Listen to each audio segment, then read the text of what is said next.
Hello friends. In today's documentary, we will talk about the world inside the Earth. The theory of the empty Earth inside.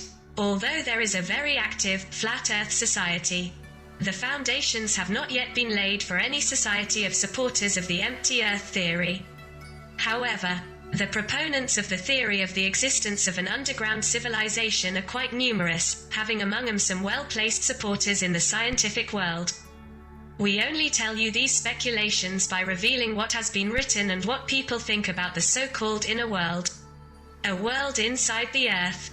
Let's look at some aspects of the inner Earth mystery. How much of the presented as pseudo-science, the misinterpretation of natural phenomena, a typical case of psychological aberration, depends only on the reader. Unexplained things are happening and someone, still unknown, is behind these facts. There may be another key to the UFO mystery somewhere in the depths of the Earth. In April 1942, an expedition of leading scientists attempted to discover the inner void of the Earth. The results of the expedition are unknown. In The Hollow Earth Drive, Roymond Bernard shows readers that he will try to prove that the Earth is by no means a solid sphere but, on the contrary, is hollow inside and communicates through two polar openings with the surface. That the remarks of Admiral Richard E. Byrd confirm the correctness of these revolutionary discoveries. That the North Pole and the South Pole have never been touched, for the simple reason that they do not even exist. That exploring these new worlds is more important than exploring outer space. That the mysterious flying saucers are being sent by an advanced civilization from within the Earth. After Bernard and many others, Admiral Byrd reported that during his 1947 North Pole flight, he saw lakes, mountains, and forests. Bernard also quotes Admiral Byrd as saying that he flew beyond the North Pole. After his historic flight, Byrd told a reporter that the region beyond the pole is the center of the great unknown. Byrd's expedition later left for the South Pole and passed thousands of miles past him. Ray Palmers, editor of Flying Saucers, wrote, "In both poles there are vast unknown regions, perfectly habitable, stretched over distances that can be considered enormous, because they cover a larger area than any known continental area." Really, Admiral Byrd states, the South Pole expedition was the most important in the history of the world. Although Byrd's comments appeared in several newspapers, his discovery, comparable in importance to that of Christopher Columbus, did not give rise to other comments.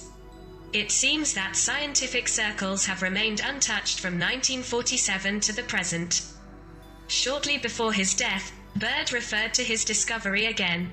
He spoke of this enchanted continent, of the land of eternal mystery. Did anyone want to ignore such an important discovery?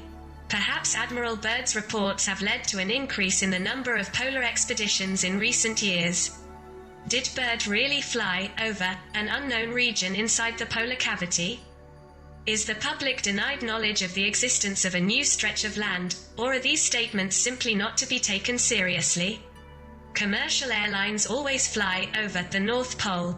Even when asked by airline officials that there are flights over the North Pole, Ray Palmers wrote in Flying Saucers, "This is not entirely true.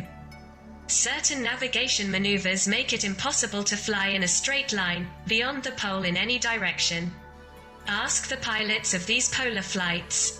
Examining the route of flights over the North Pole region, we will always find that, in fact, it is flying around or near the pole. Why, not if we went straight to the pole? Instead of landing on the opposite side, the plane would reach this country beyond the pole, the center of the great unknown, as Admiral Byrd called it." Lieutenant Commander David Bunger was in control of a major U.S. Navy shipment in February 1947, when he discovered the Bunger Oasis in Antarctica. When Admiral Byrd was discovering the country beyond the pole, Burger and his crew were flying from Shackleton Ice Shelf to Queen Mary Coast, Wilkes Land. Here Bunger discovered 5 frozen corpses. A series of warm water lakes, which he verified by landing on one of them, bordered on 2 sides by ice walls, and on the other 2 by slopes. The origin of these lakes is unknown, and their mechanism of appearance is inexplicable. Any attempt to investigate was thwarted by bad weather. Luigi Bernacchi, an Italian explorer in Antarctica, said that during a period of 11.5 months the amount of precipitation was not too high, and that although it snowed frequently, a thick layer of snow never settled. Under these circumstances, Bernacchi wonders what could form an iceberg. However, the largest glacier in the world is so large here that it is called the Great Barrier Reef, over 100 miles long and 50 miles wide. Exponents of the hollow Earth theory have concluded that ice mountains formed elsewhere than in the Arctic. The discovery of frozen mammoths in Antarctica poses some interesting problems. Even though most scientists do not accept the hypothesis that gigantic creatures still exist inside the Earth. For example, a mammoth's stomach was found to contain undigested tropical vegetation. An Arctic animal would not have such food in its stomach. It's a bit hard to accept the theory of a glaciation that occurred so quickly that it caught mammoths while they were feeding. And since we discovered the country beyond the pole and found out that UFOs could get out of there, we need to deal with the people of this country as well. Some researchers have combined interpretations of the Earth's interior and found appropriate evidence in ancient manuscripts. Our underground relatives regularly came to the surface to give our breed useful advice. The Indian epic, Ramayana, has often been quoted in this regard. Ancient texts describe Rama as an emissary of the Ahata, a mythological underground civilization that arrived among the Indians in an air vehicle.